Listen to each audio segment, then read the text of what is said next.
Perfect. Hey everybody, you're all very welcome along today. So today we're launching a new challenge from Irish Life. We're going to go into a couple of the details now in a moment. First of all though, I'd like to welcome along Dave and Emer.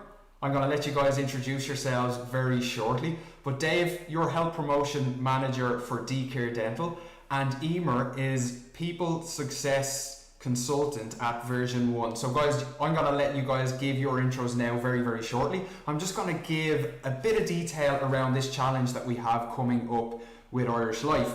So the challenge itself runs from the 14th of September to the 11th of October.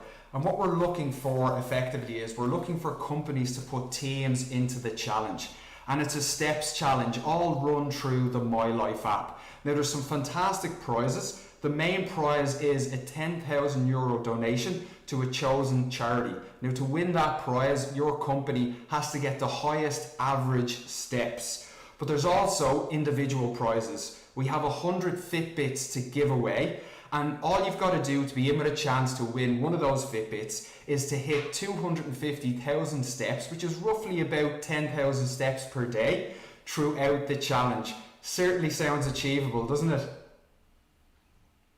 It does. So guys, I'm looking for a little bit of an introduction to you both before we get into our topic today, which is all around creating helpful habits. Dave, tell us a little bit about yourself and your background and how it relates to well-being.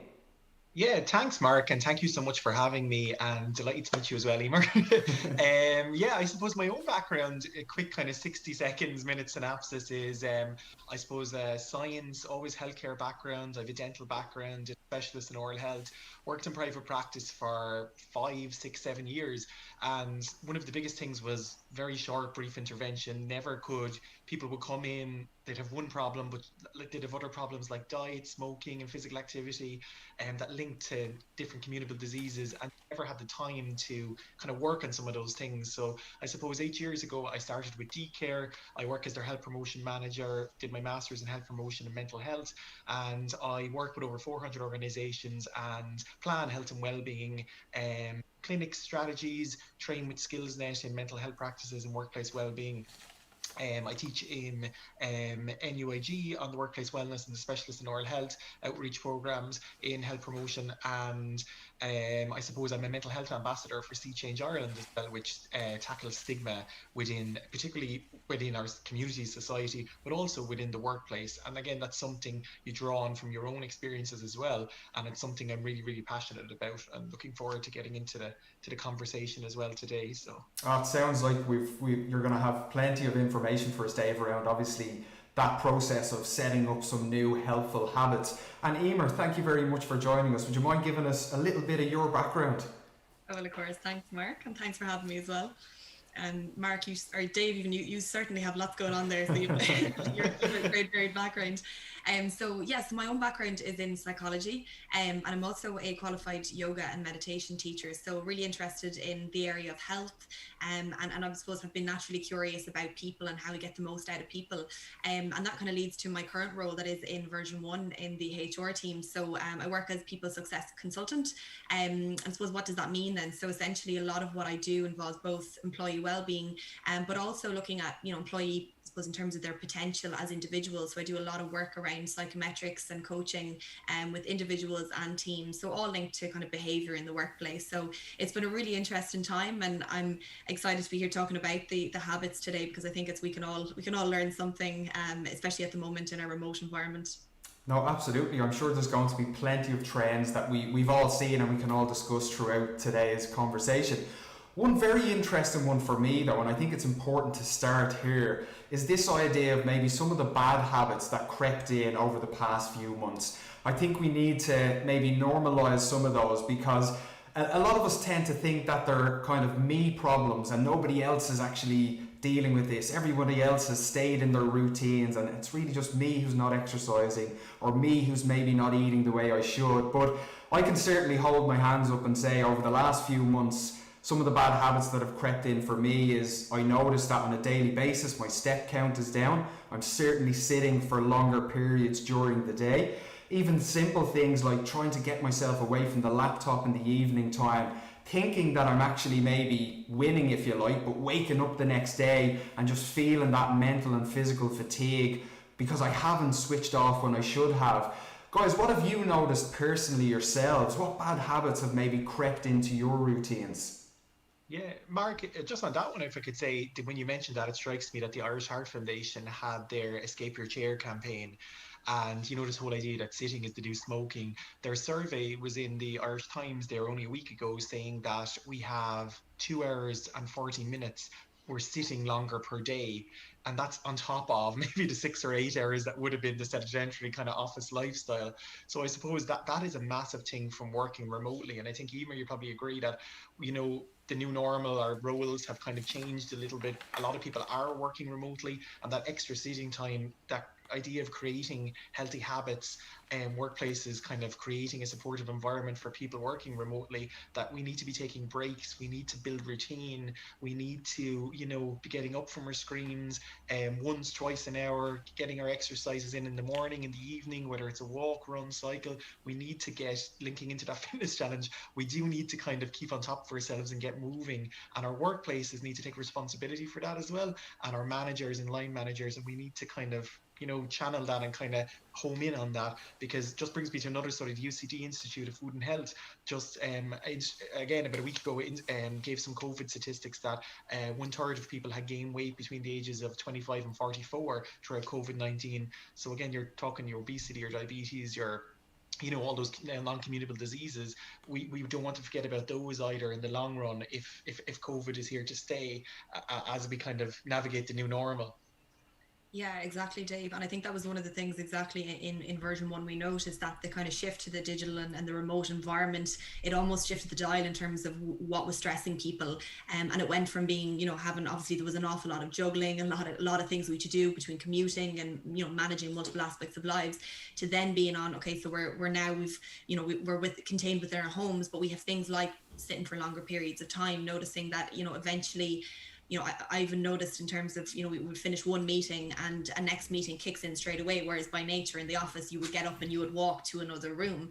So suddenly it was almost a novelty that, oh, we can get a lot more done here much more efficiently, but which would mean, you know, a meeting might start 10:30 or 10 to 10:30, and then we'd have another meeting straight away 10:30 to 11, where before there would have been breaks. So I think we probably, you know, we went full blaze, and we did notice this. A lot of employees noted the same, you know, between working longer hours, like yourself, Mark, step count being down, and sitting too long, and other habits that would have crept in, where it's like simply at the start of every meeting we were going, well, what's the, you know, what are the COVID figures now? And we got into a bit of a cycle of, it was the beginning of every conversation, and so it was almost setting a tone that was, in many ways, it was a little bit draining for that consistent, and obviously it was what we all had in common at the time. But I think upon reflection, there's a lot of things we did in a kind of a reactive way that probably were not favorable for any of our, in terms of our own health and how we were helping each other.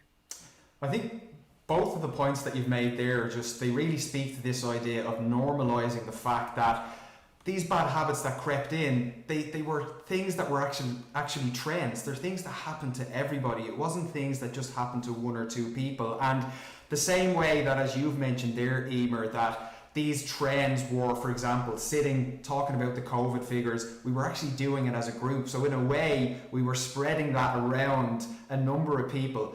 I think, and we're going to speak to this in more detail, I think we can do the same, but with more positive habit formation. And obviously the aspect of having a community aspect within the app and doing a challenge is certainly a great way to actually start producing some of that positive habit formation. But if we look at the steps effectively around developing helpful habits, the first one surely has to be overcoming those barriers that we see when it comes to developing a helpful habit.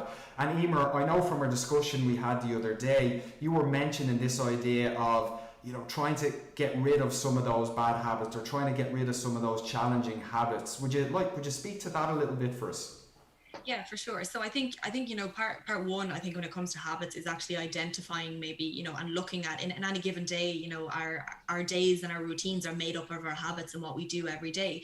And I think, you know, sometimes we can focus even too much on the bad habits and beating ourselves up. And, you know, we all do things, nobody's perfect, but I think it's bringing an awareness to things that don't necessarily, it might not be working for us, and then being able to shift the dial to looking at, okay, what are the things that do work for us? What habits do we want to, you know, build upon? And that probably brings to the concept of building on the good that I spoke to you a bit about it as well, Mark, which it's called habit stacking. So it was developed by James Clear, who wrote the novel recently called Atomic Habits, or the book Atomic Habits even. And he talked about, you know, how every habit you build, you're strengthening the neurons or the connection in your mind. So when we try and, you know, start with a completely new habit, obviously it takes a lot of mental energy to actually execute it and to do it. But the more frequently we do it, the bigger the association is built. And so it becomes a little bit more natural. So again, coming back to that idea of building on the good, we can look at some of the habits that we do naturally every day, such as whether it be showering, or, you know, we all remember to grab a coffee in the morning, or even wash our teeth. And how can we layer in healthier habits in on top of them? So like that, if we're having a coffee, maybe we could take a moment for, you know, a little bit of gratitude, or we can do some breath work, or somehow we can look to incorporate, like I said, the things that we already do. And they're really the simple things and the incremental changes that can lead to kind of longer term and better habits over time. And Dave, you actually mentioned a bit about that as well as we were having that discussion. What Emer said there about obviously the habit stacking, you were mentioning the idea of obviously starting your day with a simple habit, as we've mentioned, like brushing your teeth, and then just building as the day goes on as well. Yeah, absolutely. And I think, Emer, that's such a valid point, that the idea of habit stacking in psychology, I think that's, I remember just in a past life working in the surgery and motivational interviewing and trying to get kids and parents to, you know, leave the toothpaste, leave the toothbrush. It's in your morning swing. If you put in those little triggers and those little things, you know, you're more inclined to have those habitual habits and carry it, you know, throughout the life course. I think from maybe a health promotion kind of message side, I would use like the stages of change an awful lot, and some of those psychology kind of models and the health belief model and different things where we beat ourselves up sometimes about, you know, relapse is part of building habits as well. Like we have like pre-contemplation, you know, we're kind of thinking about it. We have contemplation, we have action, so we're doing the steps and we're doing the challenge, and then we kind of have, you know, the maintenance of it, and then we kind of go into this part that relapse. And particularly in mental health, we really beat ourselves up about this because we think when we stop or we have a bad day, or, you know, life gets in the way, or we're a little bit stressed, or we have, you know, family life, you know, a lot of different things going on, maybe kids, schools, September returning, and you know, that idea of relapse is part of the cycle, and we'll start again and we can go again to build those habits as well. So I think that's a really important point for anyone listening today, that, you know, it's okay sometimes to fall off the bandwagon because it's part of the process. It's not we messed up, it's actually part of, you know, building these habits and going forward. Yeah, and actually what really brings all of this together for me is a simple little analogy. It actually comes from Martin Seligman, who is effectively the founder of positive psychology. And it's this idea, if we use an example, if we all decide tonight to go for a 5k run and we set off and we get to 3k in that run and we just think, you know what, I'm done for the day. Do we actually believe, what are we going to focus on more? Are we going to focus on the 3k that we've done and pat ourselves on the back and create that strong, emotional, positive connection to that activity?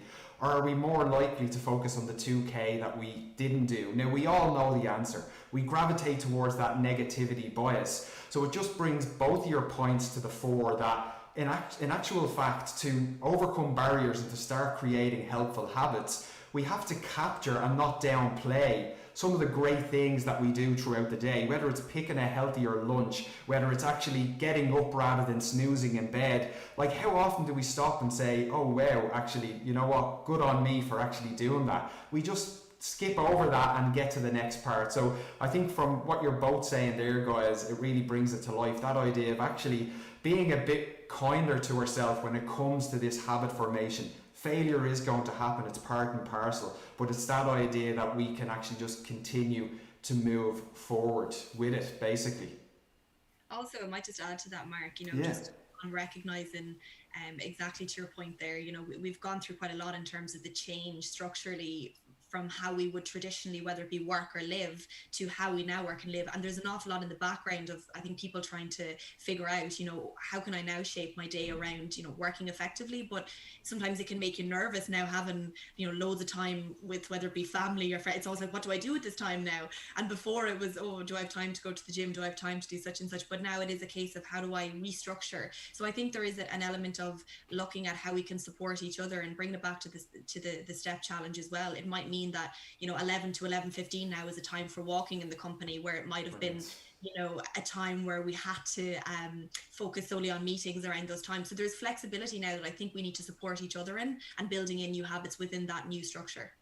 I think that's a great point, Emer, and I'd actually be interested from both of you to find out, like, what other things could you recommend that companies could do like that, Emer, having 11 to 11:15, where we maybe all go out for a 15-minute walk to increase those steps, very much in line with the challenge. What other things would you recommend that we can do just to try and solidify some of those healthy habits company-wide? Yep. So one of the other things we were actually looking at to promote across the organization was encouraging people to get out walking during meetings. So obviously we, you know, traditionally we do associate working with being at a desk, but there is no reason we can switch off the camera, stick in the headphones and go for a walk while having a walking meeting. It may not be suitable to every meeting, but that's just an example of one thing that we could look to do. Other things we would do that are quite simple at the start of meetings is calling out examples of excellence within the organization, or just to promote, again, good news and positive things that are going on. Again, just to bring a little bit more conscious awareness to some of the things that we're doing. So replacing the COVID discussion with, like I said, examples of excellence. I know, Dave, have you any other examples yourself?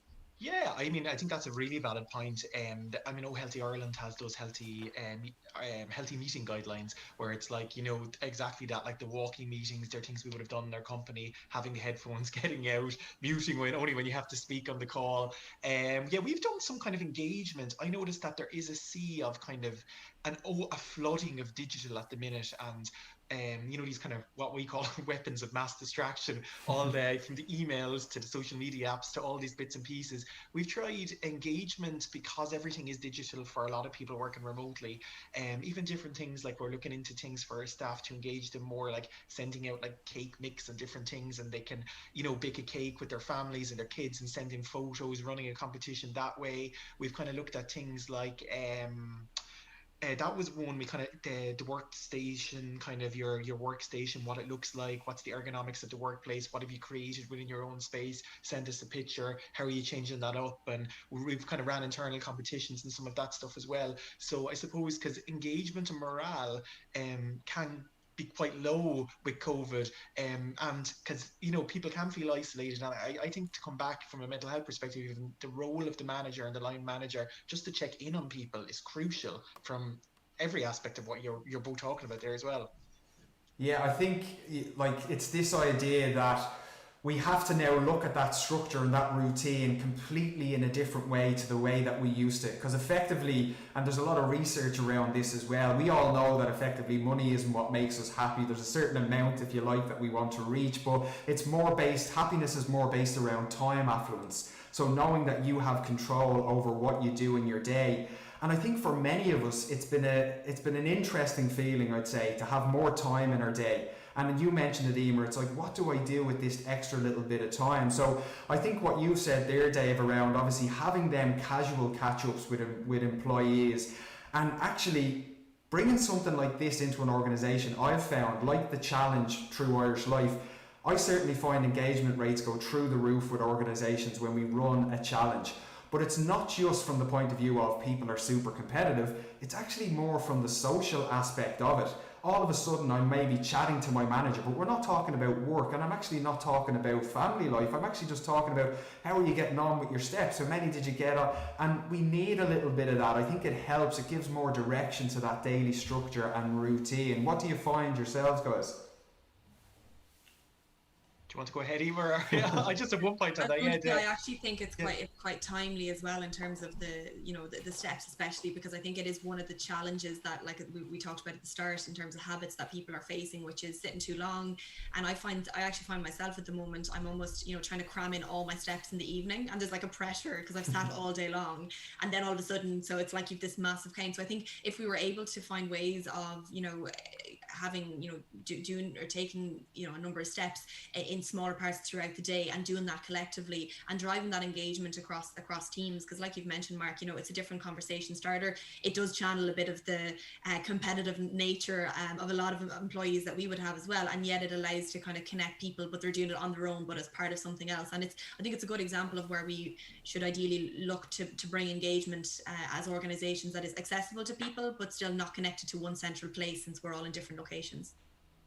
Yeah, and I think on that point, Emer, I think that's really good, because it's the workplace creating that supportive environment for staff and employees, that they can actually, everyone is really busy, everyone has like Zoom fatigue, and there's a lot of meetings coming and going, and I think it's that the organization taking responsibility, like a step challenge like this. It's a brilliant way to go. The day is a very long day. One day may be busy for you, one day may be, you have that whole day to kind of fit into your routine, to get a little bit more active and to get your step count in. And whether that's a walk and meeting in the morning, or the walk in the evening, or the walk at lunchtime, or the Irish weather has been trying to navigate around what we're kind of dealt with within our environment. I think it's a brilliant thing to increase. And the other point on that, just from a mental health perspective as well, is physical activity benefits every aspect of mental health, and not just for BMI and all the benefits. It's actually really positively benefiting our mental health as well, and that's I think a really strong point from this challenge. Yeah. One area I'd like to bring it to now, and you both have mentioned it so far, it's this idea of obviously getting back into a healthy routine and structure, and having that control over our day. And we talk about those daily transitions. We mentioned it, the idea of maybe finding ourselves sitting at the laptop at 7 a.m. and before we know it, it's 6, 7 p.m. and we haven't really moved much during the day. And obviously we know the impact that has mentally and physically on us. We don't want to be stuck in front of the screen all day. But what advice would you give to people, both of you, obviously this question is too, because I'm sure we've got some great insights here, in terms of transitioning through the day and making sure that you mind yourself? Obviously little breaks, etc. are important, but what other little tips would you give people in terms of that habit formation, just to manage those daily transitions a little bit better now that we're probably in our new normal, if you like? Yeah, I think just on that one, I just to jump in, what comes to my mind is the idea of self-care. And we are working from home. We hopefully have a very nice supportive environment from our company and the company we're working from. Our ergonomics, the way things are set up at home is one thing, but also we need to take responsibility ourselves as well and invest in ourselves in self-care, whether that's one nice thing you should be doing for yourself every day. It's not about buying yourself something, or maybe it's cooking a nice meal, going for that walk, giving yourself that little bit of time. I think that idea of self-care is really, really important at home, and it links into, you shutting off structure, positive mental health. I think that's a really, really important aspect that sometimes we overlook to kind of to build into habits. We need to take that piece for ourselves sometimes, because no one's going to tell us take the break, take this, take that. If you're working remotely, you have to invest in yourself. I think that self-care aspect is really, really, really powerful. Yeah, I would agree with you there, Dave. Absolutely, in terms of self-care being priority. I think as well, there is a case of, our mindset in terms of how we look at our week. So that being no longer 9 to 5, but looking at, the number of hours we have in the week, and actually looking to plan your week and to put some structure in place. So, if I do think organizations are probably going to move away from, time as a factor or a measure of of our output, more so as looking at, in terms of, our impact. And looking at, if you're going to be, in order for it to be able to perform at your best and to have a maximum impact, you need to have a day that facilitates, all in terms of your needs, what are those needs, and facilitating all those needs. So I think, there is probably an extra responsibility on individuals. And I think as organizations, we need to support our employees in that. But I think there is a question of, can you examine your week? Can you break it up into your times around, the times you're going to work, the times you're going to exercise, and then plant in a couple of those habits? And it might be worth even linking in with your manager and saying, does this work in terms of this works for me? Does that work for you? But I think there's an opportunity in all of this for us to actually dictate what we want. And I think that can make people both nervous, but also I do think there is a massive opportunity for each of us to say, okay, do you know what way would I like my day to be? What way would I like my week to be? And as you said, Dave, how can I prioritize myself in all of this? I think actually what you've mentioned, Emer, really feeds nicely into what Dave has mentioned, because when we have that outlook where we say, this is what my week effectively is going to look like, here's where I'm going to start putting in little bits of time for myself. And it doesn't need to be, okay, 60 minutes to get to the gym. It could be 15 minutes to read a book and have a coffee where I'm not being stimulated by my laptop or my actual phone. But I think you're right. I think we have to plan that, because it's the idea that, oh, you know what, I'll get to that at some stage this week. And before we know it, the week is done and we haven't got any of that. We haven't looked after our own needs. We haven't tended to that self-care. And effectively what we're telling ourselves is that I'm bottom of the priority list here. And if we constantly tell ourselves that, well, we're never really going to get to that. One thing I love about the actual app, for anybody who's a new user on the app, is that there's a health coach that integrates with you, and it's quite personal. So whatever goals you select, it will send you a little reminder. So it checks back in with you every now and again just to say, how are you getting on with this habit? And it could be steps or drinking water or eating, 5 pieces of fruit and veg a day. And it's just that idea of checking back in. And I just wonder, how often do we, or did we pre-COVID, check back in with ourselves on a regular basis? Like, I heard a very interesting one recently, and it was looking at breathing the same way we look at thinking. So they're both automatic processes. So we never really think too much about our breathing because it just happens naturally. But if we're ever short of breath, we notice our breathing straight away. When it comes to our thought process, what can happen is, because it's another automatic process, we can have a lot of negative thoughts festering for a long time.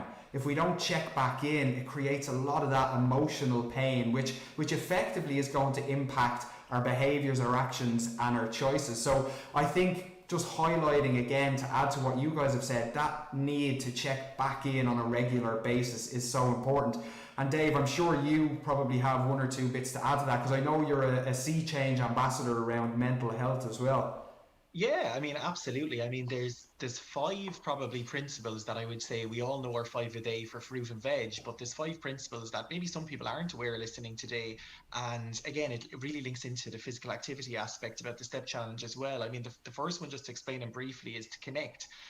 Social isolation, we know COVID-19, our lives have been kind of changed up, but we also know social isolation is something that we're connection is like its purpose. We're driven as those at the human connection, and we've been lacking that. So even working remotely, being online for 9+ hours, we saw 2 hours 40 minutes from the Irish Heart Foundation, we're sitting more turned on digitally. Like, we need to connect with people. We need to take that time to connect with ourselves as well, and also family, loved ones outside that working relationship. Connection, I suppose. So that's the first pillar, is connection. The second one is to be active. We know physical activity, I just mentioned there, benefits every aspect of mental health.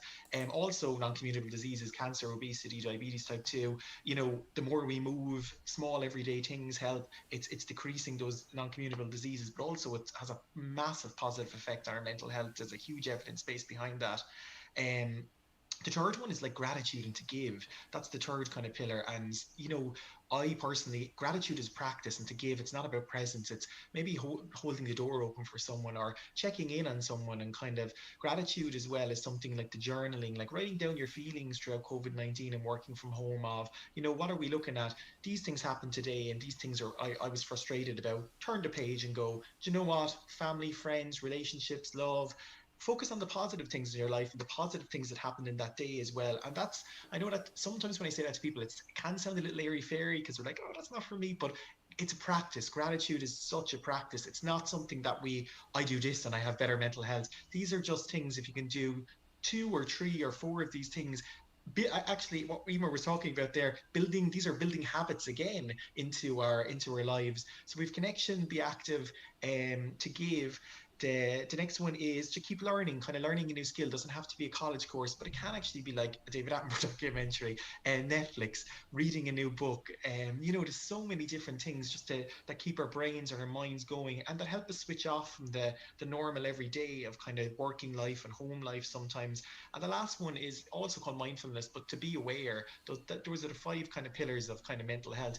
To be aware is just to be more mindful and to be in the present. We see a lot of anxiety anxiety and with mental health. And again, a lot of times, not in all times, but that's looking too forward towards the future. We need to be more emotional intelligent and recognize our feelings and emotions a little bit more, and recognize that, try and be in the here and now. We are in a global pandemic and we're not out of this by any means, and cases even today are flying back up again, and people are fearful talking to family members, people are working from home, people are afraid of their jobs, people have lost their jobs. I think there is that key space that we need to, a lot is happening. This has never happened before, and sometimes give ourselves that little bit of a break to go, okay, I'm trying, and it's okay to have a bad day. It's not, we can't be perfect all the time. It's okay to fall off the I didn't do much today because I wasn't feeling great, and to say that and maybe voice that, and for workplaces to have that relationship. And again, I do keep saying the line manager, such a crucial role, investing in your staff and your managers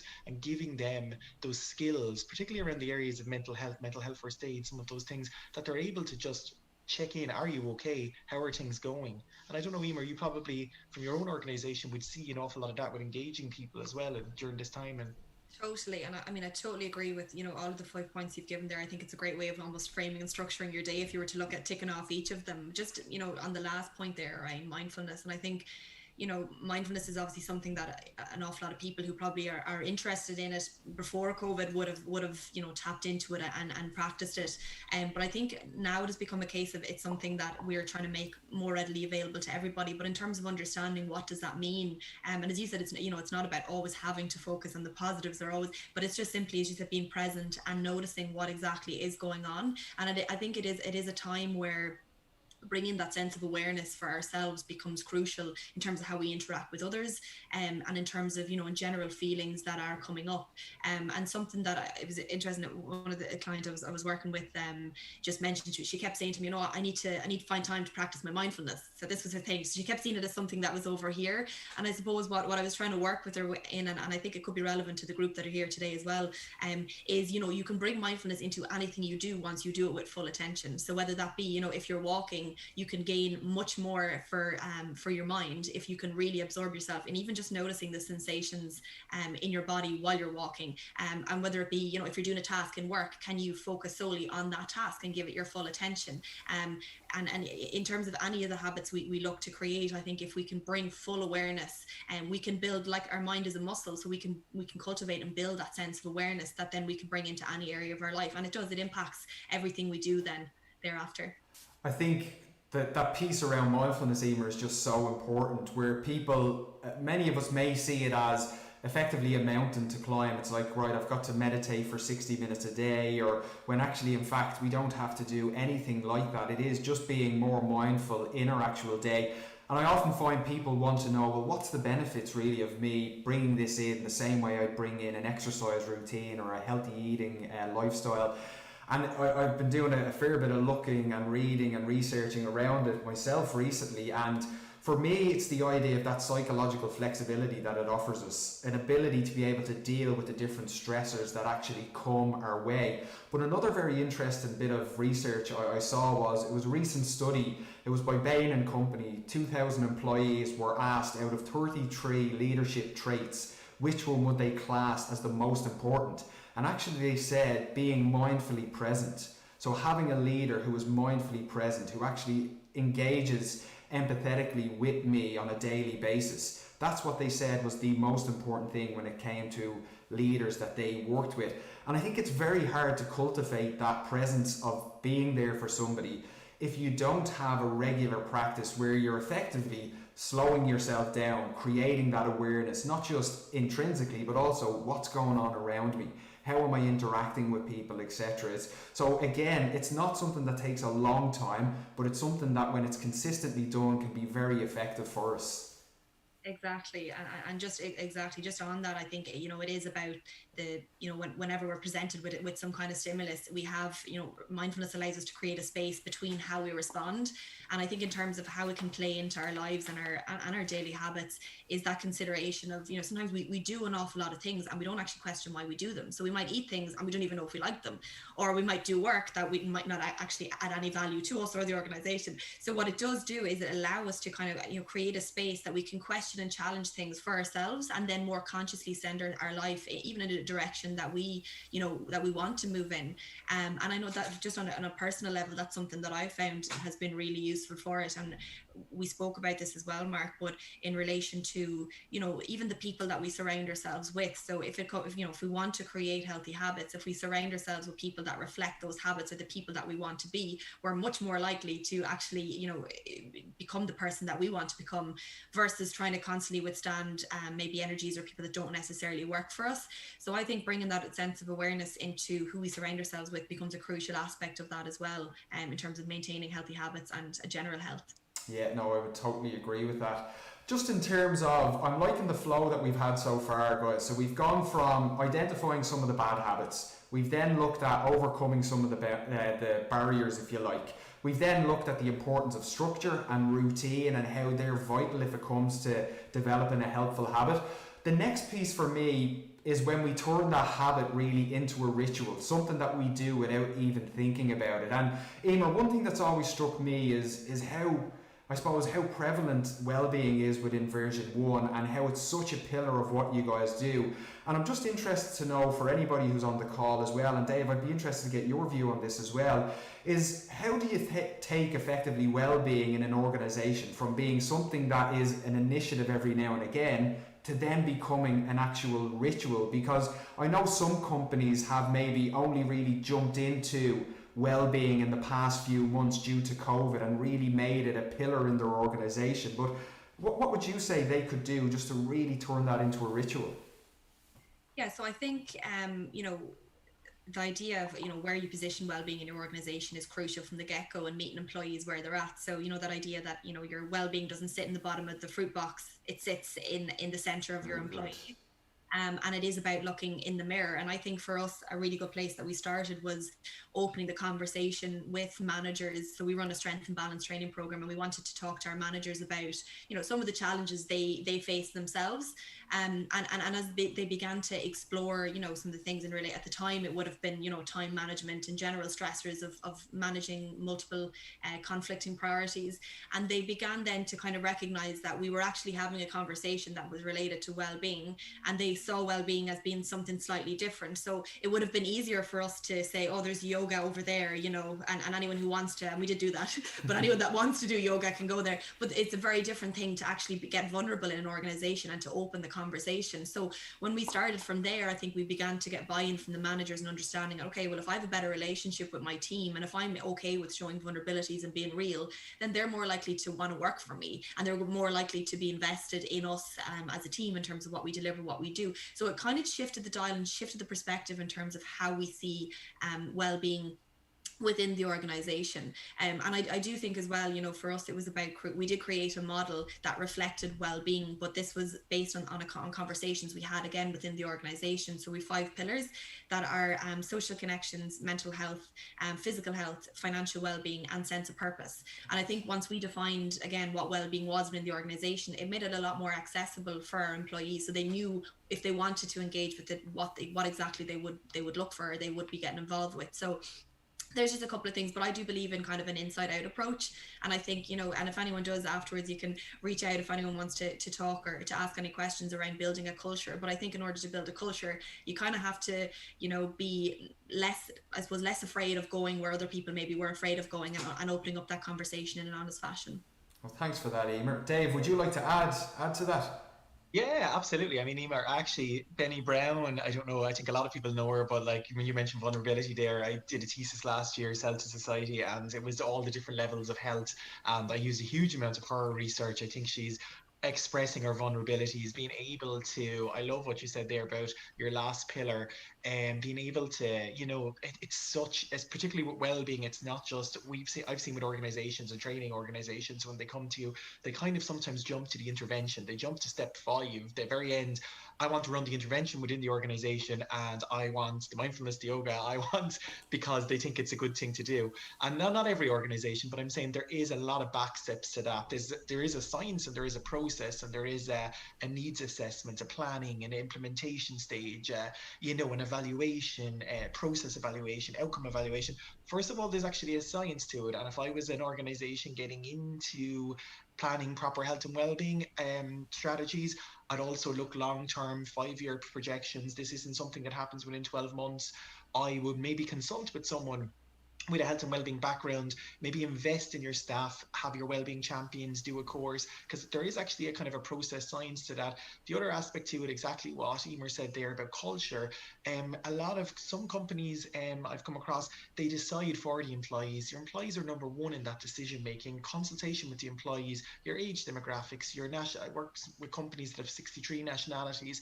What works in one company is not going to work with another organization. You have to embrace diversity and everybody's differences, and and celebrate that. And I've seen diversity and inclusion in a lot of well-being strategies, and even things Emer has mentioned there that you might necessarily think is well-being, but it all fits relatively. One of the things we've done in DCare even is we're trying to, at the start of every meeting, put health at the agenda of every meeting, because having a health and well-being meeting and keeping it separate, sometimes it falls off the list and it doesn't get the priority. Health and well-being should be at the start of every meeting. We have a meeting every day in COVID-19.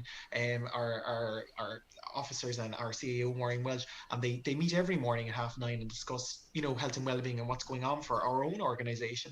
And I think that's a really crucial point. And just one thing I'd like to say on the mental health, and Emer, you prompted me to say it there as well when it was one of your pillars. I think the mindfulness, the yoga, and all these great resilience trainings are absolutely brilliant and are high skill and they upskill our emotions. But one of the things I've seen with organizations and mental health is organizations jump sometimes again to the intervention, particularly around mental health, and it's to take a few steps back and go, we need to look at the culture, particularly around stigma. And that's something I'm really passionate about, is stigma in mental health, because you don't have a culture and an organization that embraces stigma and people feel like EAP, employee assistance programs, some of those are very underutilized. People are afraid of them. They think they're reported. They don't understand them. It's being able to actually go, and the stigma piece is, managers, the relationship with the line manager, the relationship with the organization, having the conversation about mental health, embracing your vulnerabilities with mental health. I was watching a video that we use recently in training, and it's just the manager says in the video to someone, my brother was suffering from an ill mental health, suffered with a little bit of depression. Are you okay? Is everything okay? Sometimes when we share, you don't have to, but if you're comfortable to share your own story, embrace your vulnerabilities, it drives the human connection and opens that conversation. I'm waffling a little, but I will say the stigma piece is definitely to tackle that with mental health before we sometimes jump to the intervention stage, particularly around COVID, because it's everything at the minute. I think that's a really strong point for organizations to take away from today as well. No, I'd agree with that, Dave. And I think when we talk about that idea of taking a habit and moving it and making it a ritual, that's very important as well, because there is a lot of misconceptions and stigmas, not just with mental health, but even with physical health. Like, it actually reminds me, going way back now to when we started with one of our first clients managing their on-site wellness. We were tasked with running an on-site fitness facility for them as well. And basically, the barriers at the start, even if we run through the steps we mentioned, like the barriers at the start were massive. Like, people didn't want to get into their training gear and work out with their colleagues, but those barriers began to break down. Then we saw a fantastic structure there for people. But the biggest thing that helped them become advocates, just even in that physical space, was that social connection that we've spoken about throughout all of this. And just to highlight another benefit of the challenge is that social aspect. It's being able to chat with colleagues, because when you actually sign up to the challenge, you will effectively enter your company team. But not only do you have an individual journey on this, you have a group journey as well. So there's an aspect within the app where you can communicate with one another, you can see the leaderboards, etc. And for me, if I was to say what one piece really helps a habit become a ritual, it's getting that social connection. And Emer, you mentioned it as one of your pillars. Dave, you've spoken about it throughout as well. It's trying to bring back that social connection. And we can do that through technology, with the likes of this challenge that we're about to embark on. So guys, I'm just looking, I'm conscious of our time. I know that we've got an actual exercise class scheduled for 1 o'clock, but what I might do, just to finish it off before I just give some final details around the challenge again, is from both of you, when it comes to creating helpful habits, what would be the last little bit of advice that you might give to people on the call today? And Emer, we might start with you and then finish with yourself, Dave. So my main thing is always reward. I was gonna say it's something that we didn't really mention, but reward your habits. Yeah, I mean, if you do something that that you maybe didn't feel, whether it's a run or you had to push yourself to do it, reward yourself with a treat, and that can be a coffee, or if it is a lovely almond croissant, or whatever it is you want to. But I think don't be hard on ourselves. Don't be afraid to reward ourselves. And Emer, that's one of the things that we didn't mention in terms of the app, that you earn points on the app and you can actually claim those rewards. So you've reminded me of something there as well. So thank you for that. The importance of rewards it's such a big factor. Yeah. Positively reinforces the activity, and you're more likely to engage. And if we're looking at going back to the habit layering, if we do our stacking, if you do layer in something of some nice reward, that is, it can be healthy too, or it can be good for your mind, whether it be a positive thought or something. But if you layer that in with what you've done, again, you're kind of killing two birds with one stone, so you're more likely to do it again. So I think reward yourself as much as you can. I would agree with that, Emer. And Dave, what about yourself?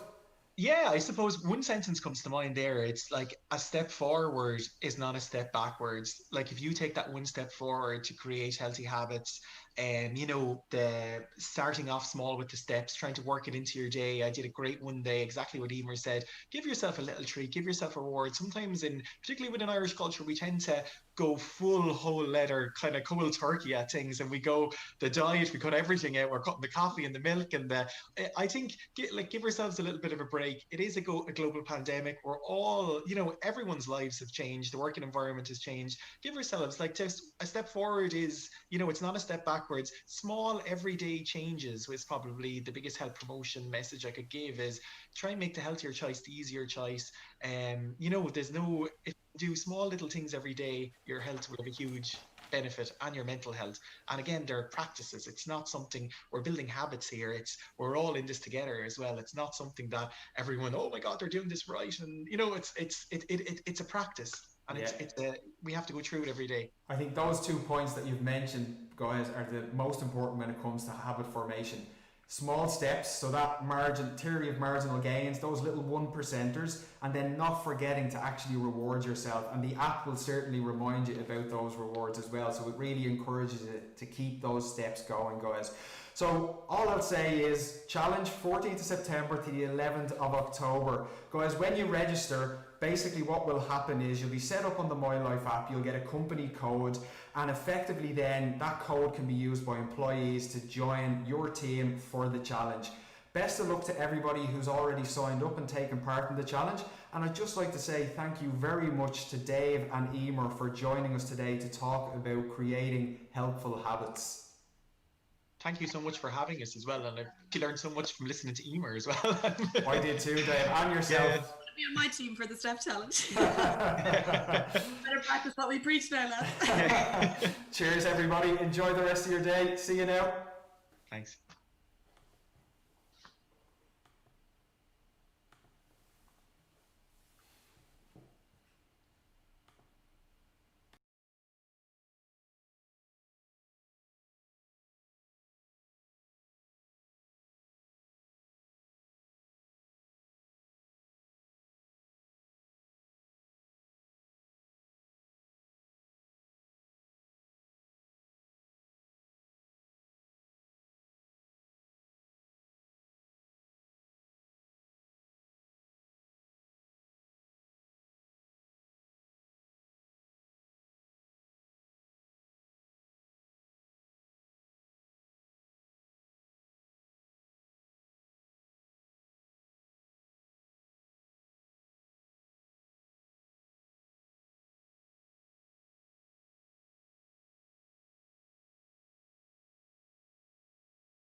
timer set up.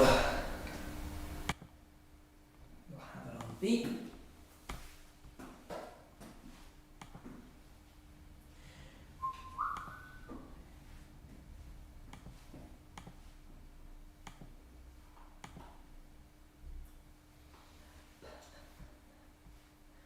And that there looks like the job.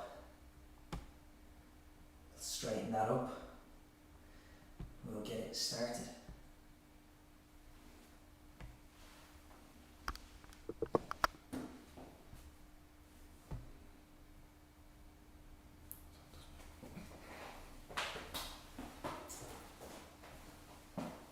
Okay.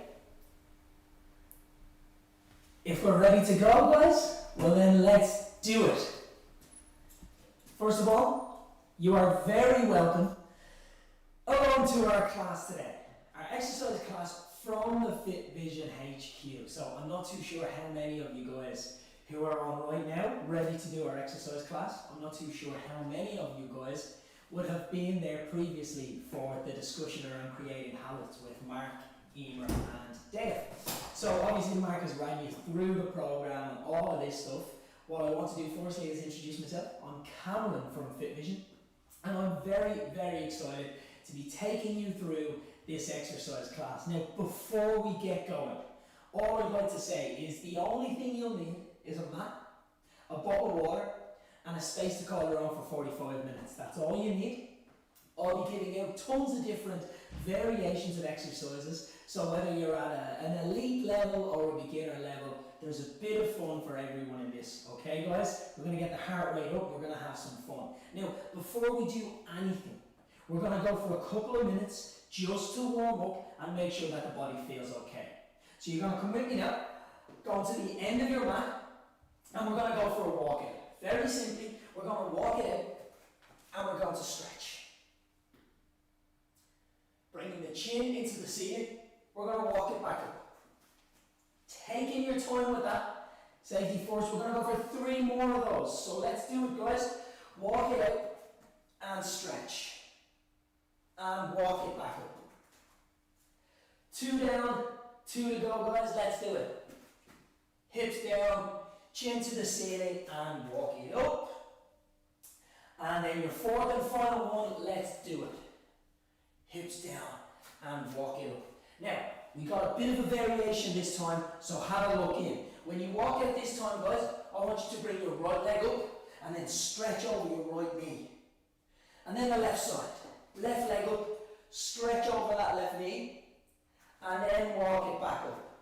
And we've got 2 more of those to do, so let's go. Walk it out, right leg, right hand, and then left leg, left hand. Good stretch. And we're walking it back up. Let's go for your 3rd and your final one of these. Walk it out, right leg, right hand, left leg, left hand. And we're up. And now, guys, we're going to look after the legs. So I'm sure the shoulders are warm now, heart rate's starting to raise a little as well. Let's go for the legs. We're going to lunge back and lunge back. And we're going to do that for 4 times on either leg. For visual purposes, I'll turn side on. This is all we're doing for a 4th and a 4th. Now, very same, only laterally. Let's do it. Groin and groin. You're getting a good stretch on the hips and the groins and the hamstrings, but also the legs are starting to warm up here. Heart rate starting to rise. 4th and 4th. And now that the legs are warm, we're going to go for a plank. We're going to get those abs switched on. So let's walk it out, guys. Drop to the elbows and plank. For 20 seconds, we're just going to hold this plank. So let's go now. Elbows directly under the shoulders.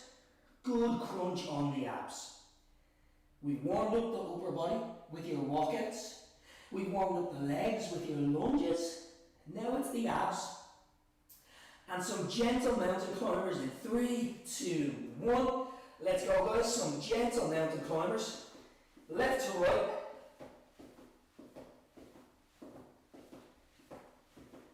And you guys can keep going for about 10 seconds. What you will feel is the heart rate rising. What you will feel is a small shortness of breath. And 3, 2, 1, you can come up. Now guys, that was just a couple of minutes, but it's important for us to screen.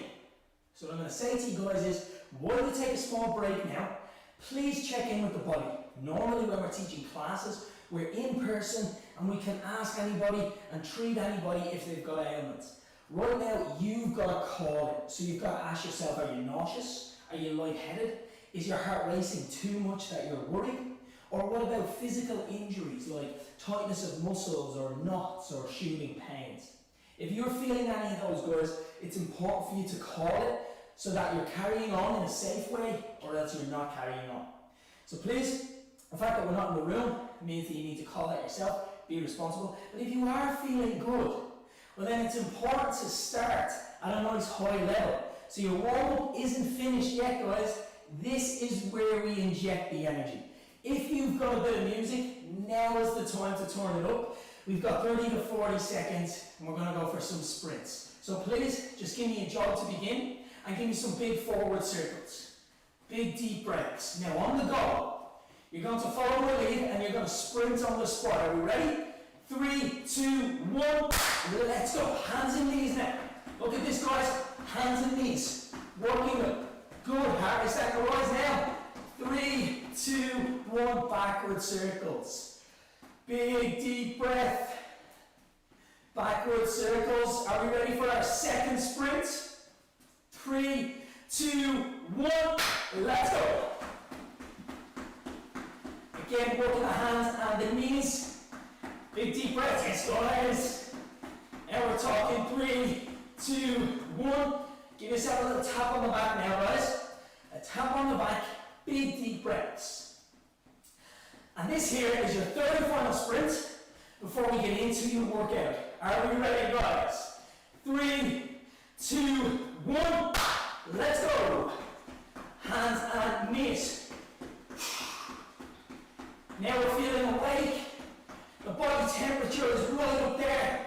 Heart rate up. Muscles warm. 4, 3, 2, and 1. Okay. Time to catch a breath. Time to get a drink of water. I'm going to explain what we're going into. So, your first circuit is 3 body weight exercises.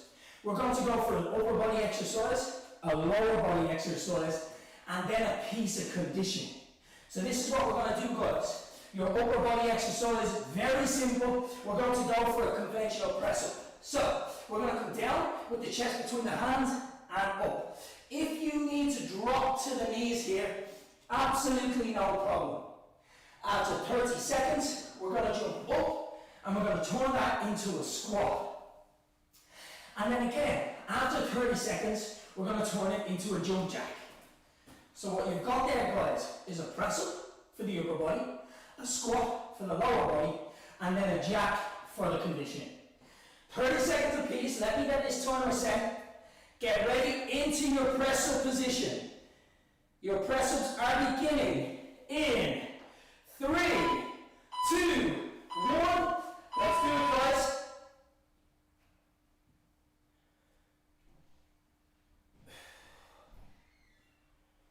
And remember, if you've got to drop to the knees, no problem. What you might even do is go for a couple of press ups on the feet and a couple of press ups on the knees. You've got less than 10 seconds to go.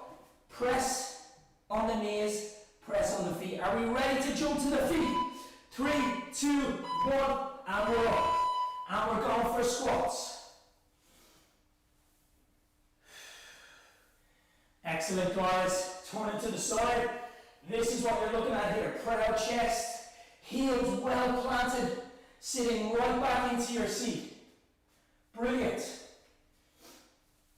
Again, less than 10 seconds to go. Upper body worked, lower body worked. Are we ready for some jump jacks? 3, 2, 1, let's go. Now again, this has a lot of impact in it, guys. What it might look like for you is some half jacks, and that saves you jumping. Left, right, left, right. Of course, if you're comfortable, keep going with our jump jacks. Fantastic, guys. Brilliant. Your first break is coming in 3, 2, 1. Shake it out, drink of water, and catch that breath. Now, having a look back at the exercises, you've got your upper body, you've got your lower body, and you've got your conditioning. We've got 2 more rounds of that, guys. The first one, normally, you're introducing to the exercises, you're getting comfortable. For this second round though, now you know what you're doing, I expect increase in intensity. Your second round of press-ups. 3, 2, 1, let's go.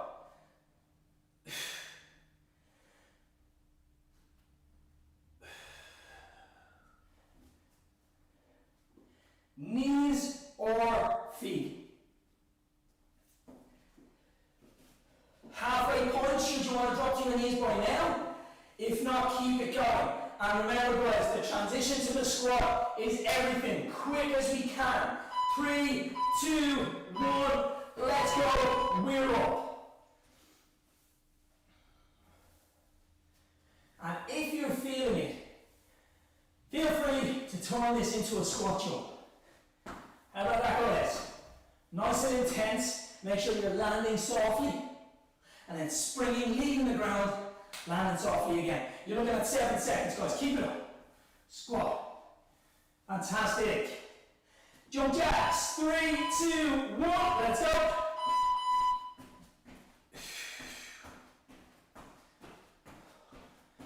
Upper body.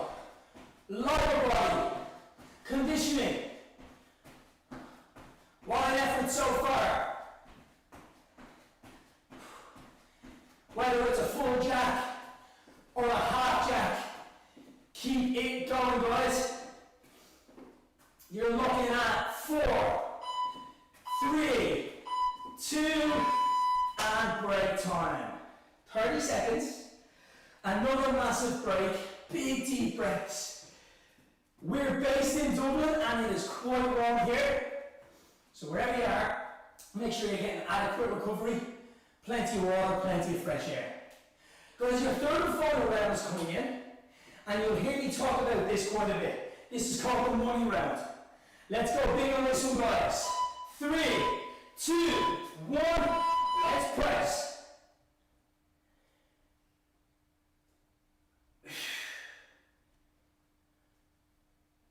You're doing fantastically well, guys.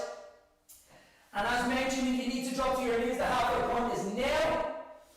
Whether you're on the knees already or on the feet, keep on pressing.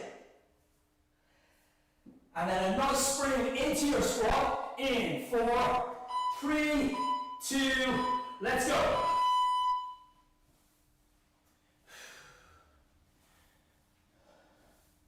Heels well planted. Head forward, proud chest, squat after squat. You're doing really well, guys. And again, you're approaching 10 seconds now. Get as many as you can in 10 seconds. And that sharp transition to a jump jack is coming in 3, in 2, in 1. Let's go. Now, guys, because you're finishing a sequence here, that's 3 full rounds done. You're going to get an extended break, which means you've got to earn it. You've got 15 seconds left. Let's up the pace here. Let's up the pace. Jack in, jack out, jack in, jack out. Good, guys. Almost there. Better time coming in 4, 3, 2. Drink of water. And as mentioned, a little extra of a break after that one. So fair play, your first round is done. And we've hit all the body parts. This round is going to look a little bit different. We're going to have 30-second rounds, just like you did there. But you're going to have a break in between every exercise. And that's only for one reason, is because instead of having 3 exercises, you're going to have 8. 8 exercises in one round. But you do get that small break as mentioned in between. Okay? So, let me change this timer just slightly. And in about 15 seconds, you're getting into it. Your first exercise is simple, guys. You're going to be down on the mat and you're going to go for mountain climbers just like you did in the warm-up, okay? Are we ready? Mountain climbers, 1 of 8. Beginning in 3, 2, 1, let's go.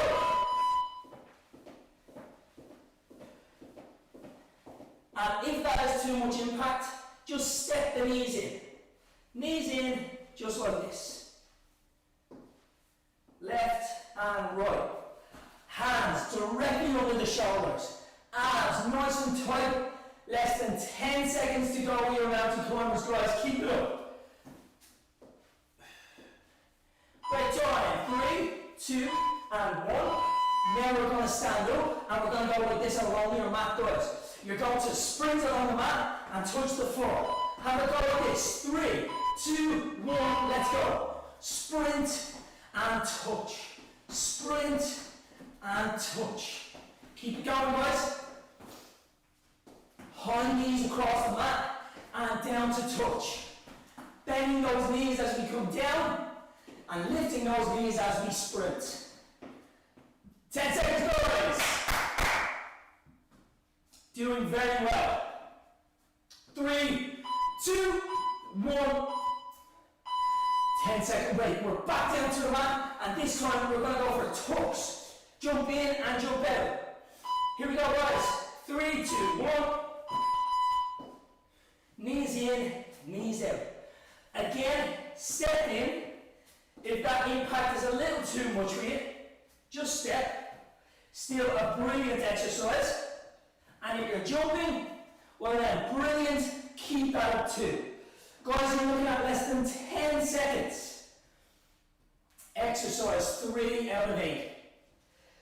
And you can get in your back up on your feet in 3, 2, 1. Big deep breaths. Next, guys, we're just going to touch the floor. In and out, touch the floor on the spot. 3, 2, 1, let's go. Down, in, out. Down, in, out. Down, in, out, and down. Quick one for the non-impact. Just squat. You don't have to jump, but you can squat and alternate the hands as you touch. So you can have a go at that one, guys, as well. Less than 10 seconds to go. And you're halfway there now, that's 4 down. 3, 2, and 1. Back down into the hands, have a look at this. It's a plank jack, the legs come out and in this time. 3, 2, 1, let's go. Out, in, out, in. Good, guys. What you're looking at there is 5 out of 8. You're doing really well.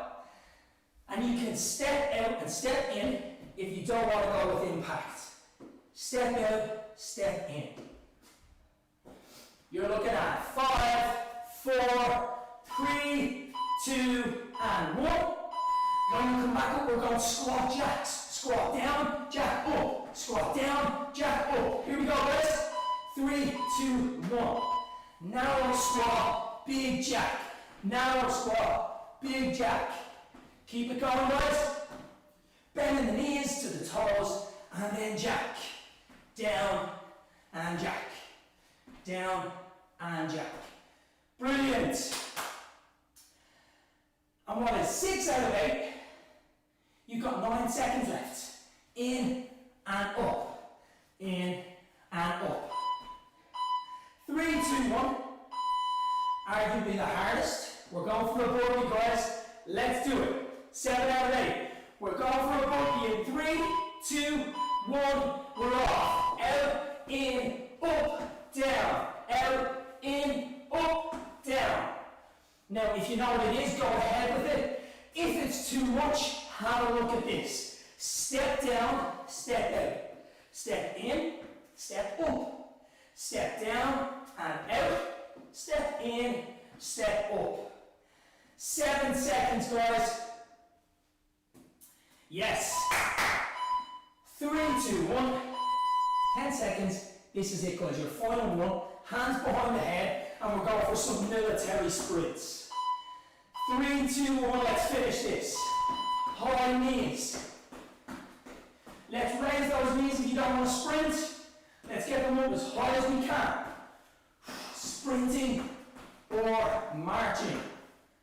What a way to finish. Woo! March or sprint.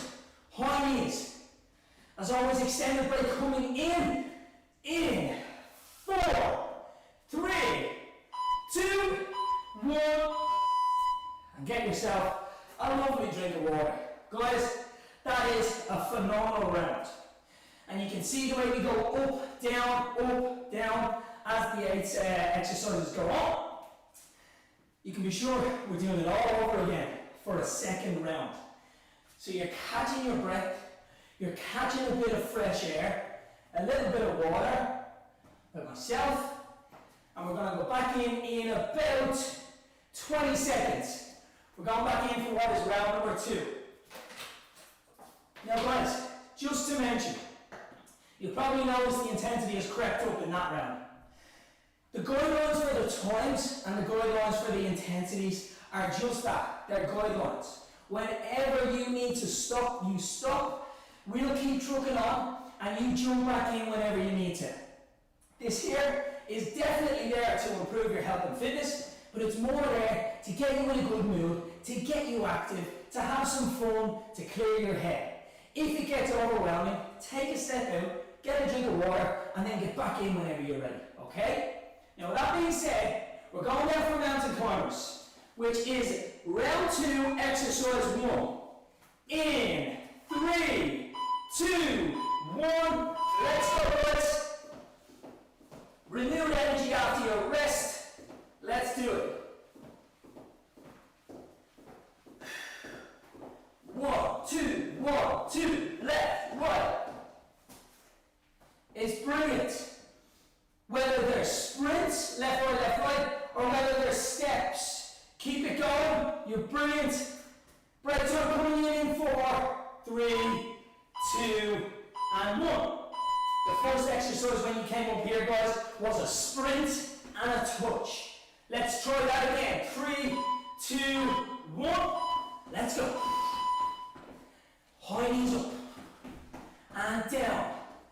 Particularly when you touch the floor, bring those knees, bend those knees, and get down nice and low. Excellent, guys. High knees up and low. 10 seconds in. Exercise 2, round 2. Brilliant, guys. 3, 2, 1. Get yourself a breather. When we go back down, we're going for those tucks. So we're in and out. We ready, guys? 3, 2, 1, let's go. And a reminder for you guys, you can step in and step out. It doesn't have to be a jump. Those tucks can be tough. If you fancy the jump, please don't let me hold you back. Make sure you're getting them in. And you've got 8 seconds left, guys. Keep it going. 3, 2, 1. Break time. The second exercise of tall is the floor touch. Down with the left and down with the right. 3, 2, 1, let's go. In and down, in and down. Left hand down, right hand down. If you're not adding in the jump, it's a squat and you're alternating the hands. Touch with the left, touch with the right. Brilliant, guys. Absolutely fantastic. And exercise 4 out of 8 is finished in 4, 3, 2, 1. Deep breath in. When we go back down, we're going plank jacks. So it's out and in with the legs as opposed to up and down. 3, 2, 1, let's go. Out, in, out, in. You're doing so well, boys. Let's keep it up. 10 seconds to go. Exercise 5 out of 8. Boom. 3, 2, 1. Exercise 6 when we're up up here, guys. You're coming back up onto your feet. And we're going for the squat jack. 3, 2, 1, let's go. Squat and jack. Squat and jack. In and out. That may be another one in terms of impact that you want to avoid as well, guys. If that's the case, just come down into your squat and up, clap the hands. Down into your squat, up, clap the hands. 10 seconds out. You're doing brilliant. 3, 2, and 1. And as mentioned, guys, the big one, the burpee, 7 out of 8. We're going down in 4, 3, 2, let's do it. Down, out, in, and up. Down, out, in, and up. Now, a full burpee is getting your chest on the floor on the way down and getting your feet off the floor on the way up. But if you want to go for those steps, that is perfect. Step in, step out, up and down. And 3, 2, 1. Big deep breath. We're finishing with the high knees. A military sprint or a simple march. Ready, guys? 3, 2, 1. Let's go. High knees. Or in fact, just the march. Getting as many as we can as possible. There we go. Now, you've got 10 seconds left before a break, guys. Coming up with pace. Coming up with pace for 10. Brilliant. Keep it going. Almost there. 4, 3, 2, and 1. And guys, one more extended break before we go into the money round. The third round, the big round, that's where the challenge is. We know what we're doing. We've just got to give it as much energy as we can. For now, it's break time. Drink of water, bit of fresh air. You're absolutely smashing it. What an effort. Wednesday afternoon, best way to break up your week. Really, really brilliant. So guys, again, we'll talk about 20 seconds before we're going to go for mountain climbers. Big deep breaths. Body start to get tired, but we're going to smash it. Okay guys, mountain climbers, round 3, exercise 1. Are we ready? 5, 4, 3, 2, let's go. Left, right. Or a step, which would be left, out, right, out. Left, out, right, out. Keep on stepping. Absolutely brilliant.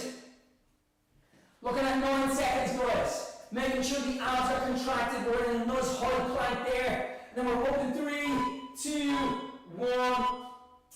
Small break. We're going to sprint and touch across the mat. Here we go. 4, 3, 2, and we're off. Here we go. High knees and touch. And high knees and touch. Down to touch. Down to touch. Believe it or not, my mat is actually quite small here, so that's only a small sprint. You were probably doing more sprints and then a touch. And that's fine. Keep it going, guys. You've got 8 seconds now. 8 seconds. Sprint and touch. 3, 2, 1. Straight back down for the touch. Here we go, guys. Knees are in, whether it's a double knee or a single, up to you. In. 3, 2, 1. Let's go.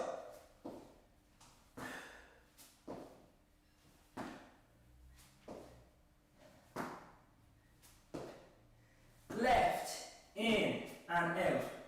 Right, in, and out. Whatever pace you're going at, keep it going. Okay, 5, 4, 3, 2, and 1. And when we get back up to our feet, guys, we're going to go for the touch on the floor. Okay, left and right, here we go. 3, 2, 1. We're down, up, and down. alternating hands every time. Now there's a big coaching cue with this one, guys. You keep going, but I want you to make sure that you're bending your knees as you come down and not the back. This situation here, definitely liable for injuries. Make sure you bend the knees and get down there. Working the legs, not the back. Almost there. 3, 2, 1. What an effort. 5 out of 8 coming in. We're down to the plank jacks. We ready, guys? 3, 2, 1, and we're off. Out, in, out, in. Keeping those abs nice and tight. Shoulders over the hands.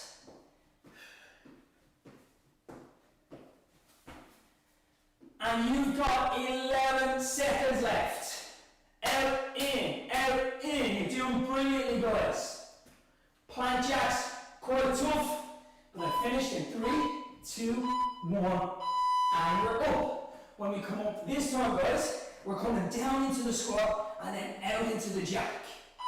Here we go. 3, 2, 1. And again, if you're getting rid of that impact, it's the regular squat and then up to clap the hands. Regular squat, up to clap the hands. 15 seconds. Squat and clap and squat and clap. Brilliant. Break time in 5, 4, 3, 2, 1. Deep breath. The burpee is coming in. 7 out of 8. You're doing wonderfully here, guys. Let's do it. 3, 2, 1. Down, out, in, up. Out, in, up. Step, out, in, up. And then again, step out, step in, step up, step down. What an effort. You're looking at 8 seconds, guys. Toughest of the lot, knocked out. Big burpees. 3, 2, 1. And to polish it all off, a sprint or a march. In 4, 3, 2. Let's do it, guys. And we're off. Now, regardless of whether you're sprinting or marching, you want to get the knees at least parallel to the hips, if not a bit higher. Get them right up there. Brilliant. The hands behind the head, the back is nice and straight. 10 seconds. High knees. Let's up the pace, guys. Come on. Here we go. 3, 2, 1. And you can take it handy for a couple of seconds. Deep breath, drink of water. Guys, we will go back to whatever we were doing there. Nice and intense, plenty of different exercises. But for now, the next sequence is all about the abs. We're going to go for a full ab round. And while it really kills the core, it will give your lungs a chance to take a break before we finish high intense again. Okay? So we're going to get a break now. Have a quick look in.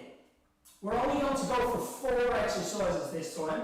30 seconds apiece with a 10-second break. It's 4 exercises. Then you get a little extra break. And then 4 exercises again. The first of which is a simple bicycle. Shoulders are above the mat. Hands are on the temple. Opposite elbow to opposite knee. Extend, extend. We're going for that for 30 seconds, guys. With your 10-second break. And we're doing that in 5, 4, 3, 2, let's go. Now what's very different to what you were just doing there, guys, is that when you're talking about core, slow and controlled wins the race. Big deep breaths, perfect execution, left, right. 10 seconds to go. Keeping the shoulders off the mat. 3, 2, 1. Quick 10-second break. Here's your next one, guys. Head on the mat this time. Full body extension and in. Out. Here we go. 3, 2, 1. Let's go. We're out and we're in. extend, and crunch. And if at any point you feel that in your lower back, which wouldn't be uncommon, bring the legs a little higher than normal. Bring them to the ceiling as opposed to out. Excellent, guys. 3, 2, and 1. Speaking of the ceiling, this time you're going to lock the legs out as high as you can. And you're going to get up to touch the toes. 3, 2, 1. Let's go.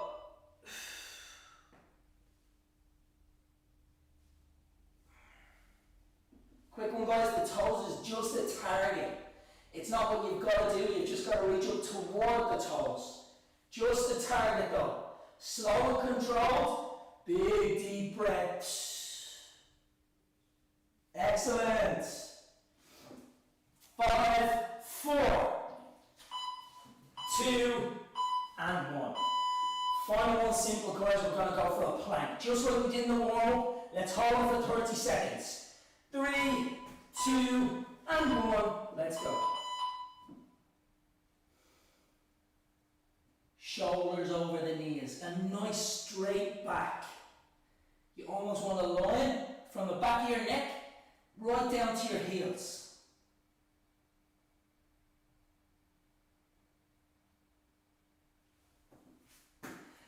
And you've got less than 10 seconds. Your ab round is finished in 3, 2, 1. Instead of 10 seconds, you're getting about 25 here, guys. 4 ab exercises, and we've got 2 more rounds of those. Really good stuff so far. You're absolutely smashing it.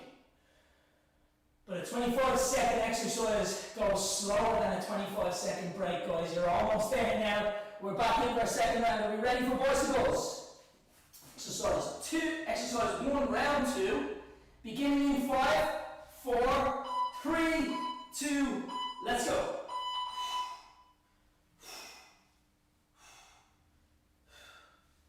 Left knee to right elbow.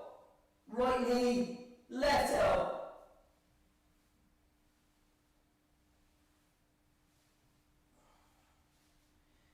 Slow, focused, almost there. Keep on fighting. 5 and 4, 3, 2, 1. 10-second break before we go for your body extensions, guys. Let's get yourself set. Head on the floor. Going off in 3, 2, 1. Let's go. Out and in. Bringing the legs a little bit higher to manage a little bit better. Brilliant, guys. Finishing your second exercise in 4, in 3, in 2, in 1. And then locking the legs out for a whole 30 seconds. We ready, guys? Exercise 3. 3, 2, 1. And touch.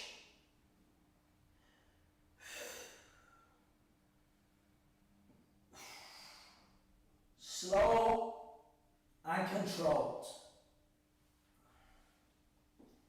Not having to reach the toes, just reaching toward them. Keep it going, guys. What an effort. Ooh. 4, 3, 2. And a simple, but probably the toughest. We're going for a plank. Let's finish this out, guys. 3, 2, 1, let's go.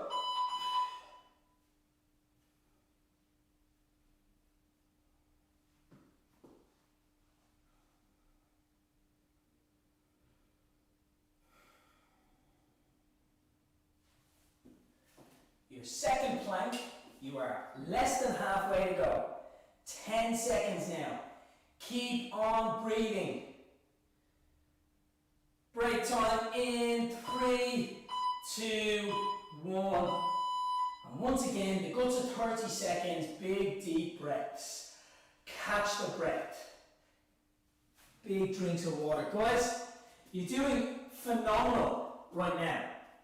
And your third round of abs, I feel like if there was ever a time for, that Rocky music, that Eye of the Tiger, if it's on your playlist, skip to it now. Let's do this, guys. Coming to the tail end of your session. Let's absolutely smash this. Big energy. Bicycles. Third and final time. 4, 3, 2, let's go. Left, right, crunch, crunch.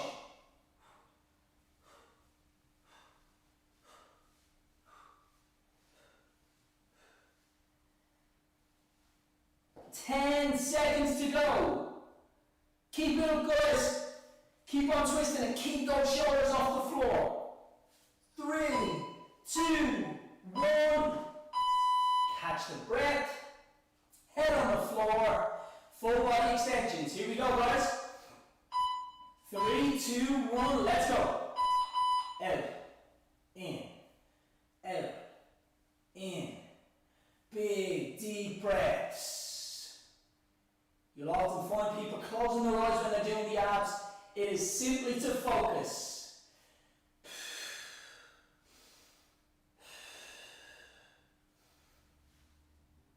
Exercise 2 of your final round is almost finished. 4, 3, 2, 1. Small break. Bringing the legs up nice and high. Crunching in. 3, 2, 1. Let's go.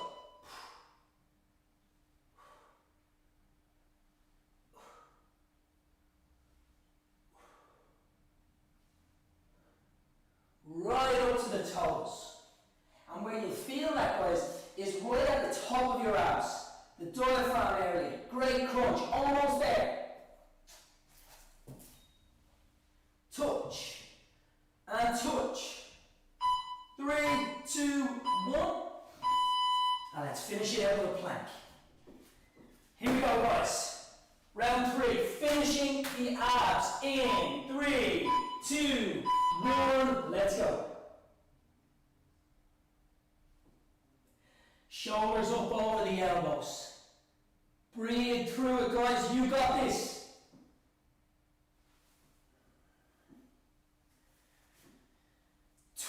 Seconds to go. Big deep breaths. Don't give in, guys. You're doing phenomenally. And break time in 3, in 2, in 1. Now, you don't get a normal, really long break here because I'm looking at the clock and we've got about 1.5 to 2 minutes left. Now, because it is a big energy exercise session, we're going to finish by getting your heart rate right back up the way. So, please run with me here, guys.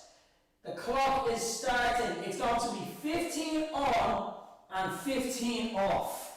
A sprint up tall, vertically, and a sprint down low, horizontally. 15 and 15 for 3 rounds. Are we ready, guys?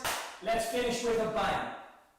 Sprinting for 15 in. 3, 2, 1. Let's do it, guys. Arms and legs. Brilliant. Vertical sprint going to a horizontal one. In. 4, 3, 2. Let's go, guys. Horizontal sprint, otherwise known as mountain climbers. Keep it going. We're back on our feet for our second sprint in 3, 2, 1, and we're up. Finishing with a bang. Left, right, left, right. Excellent, guys.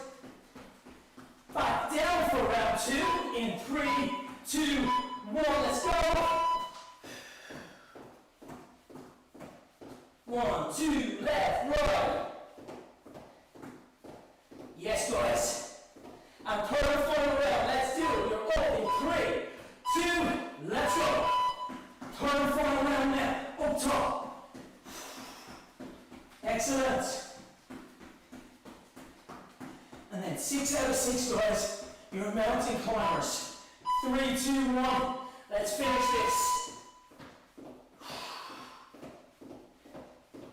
What an effort. Your whole session, guys, is finished in 4, 3, 2, 1. And staying exactly where you are, drop the hips and bring the chin into the ceiling. Whoo! Catch your breath. Have a look over both shoulders. And when you're ready, open the knees out and drop to the heels. Child pose. Bringing that heart rate right down. You've absolutely smashed it, guys. From child pose, we're coming up to down dog, locking out the legs, giving each calf a bit of attention, and slowly walking it in. Aiming to get the feet to meet the hands, where we'll stretch the hamstrings.